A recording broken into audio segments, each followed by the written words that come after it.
we're going to be looking at every single time Call of Duty has been completely unplayable. Let's dive in. Now, the first thing we want to talk about today is modded lobbies. Now, although these servers remain active for most of the Call of Duty games, they aren't very fun to go back to. Older games, especially fan favorite ones like the OG Modern Warfare trilogy and the early Black Ops games, are infested with modders and hackers. Now, modding has existed since these games were in their prime, but it was often kept to optional private lobbies for fun. The people who wanted to play the game legit could mostly avoid the chaos. However, that's not as easy to do anymore. Now, these modded lobbies change the way the game is played. You can shoot your teammates in non-hardcore playlists, there's obnoxious noises spammed at you, and the modders and hackers will often put a flashing in-game message on the screen to promote their socials. One of the worst examples of this is a guy who goes by the name of 7Aches, I think is how you pronounce it. Now, it's not hard to run into a lobby where he is promoting the mods he sells, and it has completely ruined the game. There's not even a point to cheating because there's no advantage to gain. The competitive nature of these games is gone because they're so old. Anyone still playing just wants to have fun, but people like this need to find a way to experience a power trip, and it's the only way to do so. I recently streamed MW3 and was reset to level 1 by a hacker for no reason. It's done to make the experience less enjoyable. These are games you paid money for, whether it was $60 back in 2011 or $10 in 2026. You paid money for an experience that is being compromised by someone else. I understand that a game like MW2 is pushing 20 years old and therefore the player base is already small, but why do you have to ruin it for those of us who want to play a good game? Modern Call of Duty isn't cutting it for most people, and we love to turn to these older games to get our fix, but that is out of the question. People like this ruin the legacy of an iconic game and make it so new fans don't even really have the opportunity to experience the things that define the franchise. 7Aches' Twitter bio says he's been running lobbies since 2013. Over a decade later, someone has to tell you this because you must be a grown man now. It's time to get a job. Find a life partner, because I can't imagine anyone supporting you in this endeavor. Discover a productive purpose in life that isn't ruining great games. There's nothing healthy about this, and it's actively tarnishing one of the few great things we have in this franchise. Now, Activision isn't completely innocent in this either. While we can't expect them to support over 20 different games simultaneously, there should be some level of care and respect for these classic games. Activision should make a larger effort to ban the people creating these lobbies. They need to be cleaned up, especially if they ever want to make them more accessible through something like Game Pass. Maybe this wouldn't be such a big deal if Activision would finally give us some more remasters like Call of Duty 4 Remaster, but that doesn't seem to be on the table.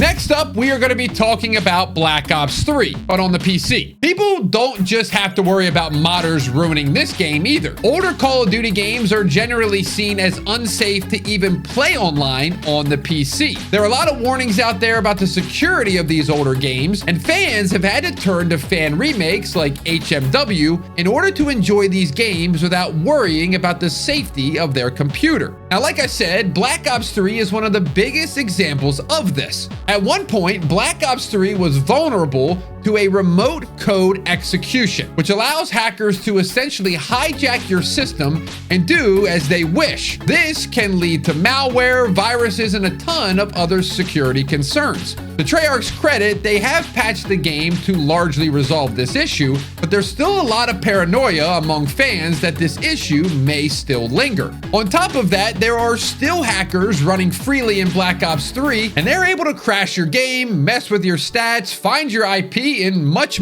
more. It's a lot less destructive than the RCE exploit, but it's still massively inconvenient and annoying. There are fan patches such as the T7 patch, which helps you create more security for the game, but fans shouldn't have to go through these lengths just to play a video game. Also, this game is still $60 on the Steam store. Can we get a little support?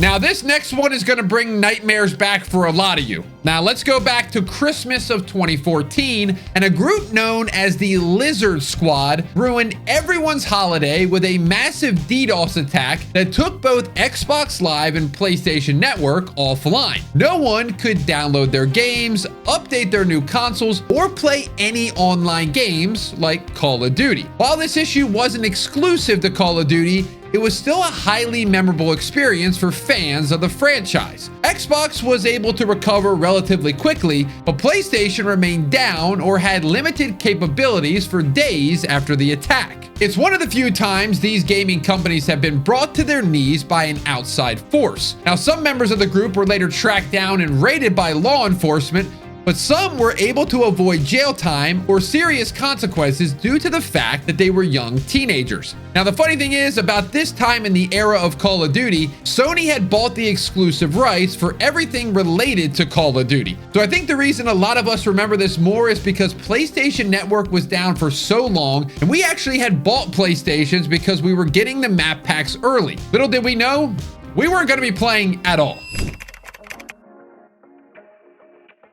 Generally speaking, Call of Duty games manage to have record-breaking launches without frying their servers. Maybe that's because we used to live in a world where you had to go get a disc at a store and the game wasn't readily available for every single person at the exact same moment. But things changed with Call of Duty World War II. When the game launched in November 2017, the multiplayer was a mess. Assuming you could even get into a match, you were hampered by connectivity issues every single game. However, many people couldn't even get that far as the matchmaking was totally busted. To combat this, Sledgehammer Games had to make a bunch of back-end changes to try and stabilize their game. This included nerfing the game's most defining and innovative feature, the headquarters. Instead of having a generic main menu for matchmaking and all of the Call of Duty multiplayer features, Sledgehammer Games built an actual in-game base where players could walk around, interact with the environment, party up, and open supply drops. The HQ was designed to support up to 48 players in a single lobby, which is sort of where the problems began. To try and help with this game's server's issues, Sledgehammer Games made it so the HQ would only feature one player, and that would be you. It was pretty dead and sort of defeated the point of the HQ, but it was a temporary solution to a larger issue. Now, eventually the HQ did return with other players,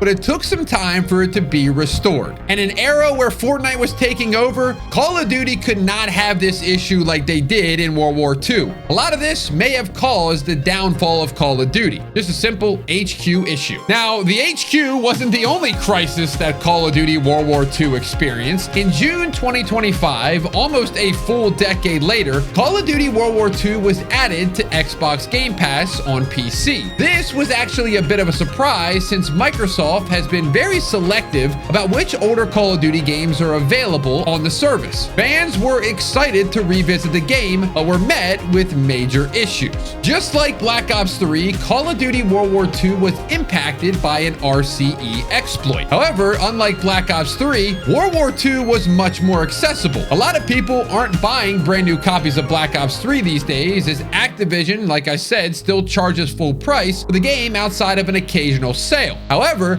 more people were open to checking out World War II since it was included with their Game Pass subscription. Unfortunately, people were met with hackers who would take over their computer, crash their game, and even go as far as opening extremely not safe for work videos on their screen. It was a total disaster and prompted Microsoft to take the game completely offline while it investigated the issue. Things were eventually fixed, but it was a pretty scary moment for a lot of players who rightfully assumed the game would be safe to play. Surely, someone at Microsoft or Activision would check to make sure the game is working properly before making it widely available, right?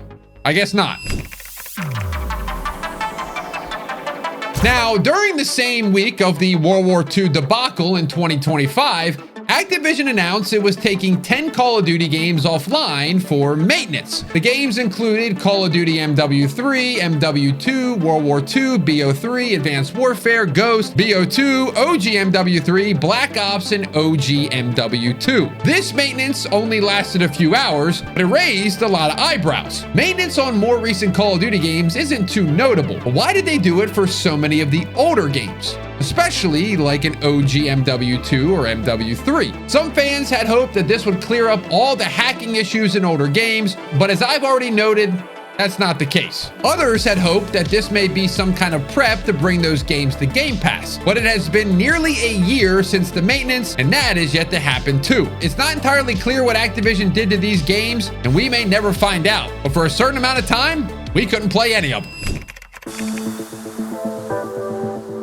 Call of Duty Black Ops 4 broke Zombies players when it came out. The Zombies community is widely passionate and spends an absurd amount of time trying to complete Easter eggs, challenges, and reach high rounds. It's a lot of effort, and at that time, there was no save feature in Zombies. So players were driven to insanity when an issue would cause this game to crash on their PS4s. PlayStation players who were grinding Zombies would regularly get an issue which would kick them into a blue error screen and crash their game. The issue only seemed to become worse as players reached higher rounds. So all of that work would often be outdone by a dreaded blue screen. There are plenty of crash outs on YouTube showing how painful this was for a lot of the dedicated Zombies fans. And to this day, fans on Reddit claim it's still happening to them today, despite Treyarch saying that they would address it. This has forced a lot of players to take matters into their own hands and take advantage of exploits to try and complete Easter eggs a step faster than they'd otherwise be able to.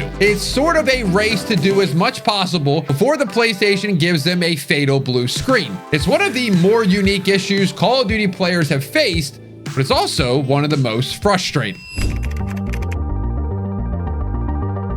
In 2020, Call of Duty released its first ever fully free-to-play game in the form of Call of Duty Warzone. It was a massive hit that changed the series forever, for better or for worse. However, it was quickly ruined. While hackers dominate older games in the series since Activision doesn't supervise them anymore, hackers have run rampant in Warzone for years. A big reason for this is because not only is it a highly competitive game where winning is everything, meaning there is a market for cheating, but it's also free. For a while, if you were banned, you could just make another account. You don't have to buy the game again or spend any money. Now, Activision has made efforts to make it harder by doing system bans, taking more aggressive approaches to anti-cheat, and even taking legal action against cheat makers. But it hasn't been able to eliminate the problem. For a lot of players, the hacking turned them off to Warzone and caused them to leave the game behind. Why invest in something if someone can see you and shoot you through a wall?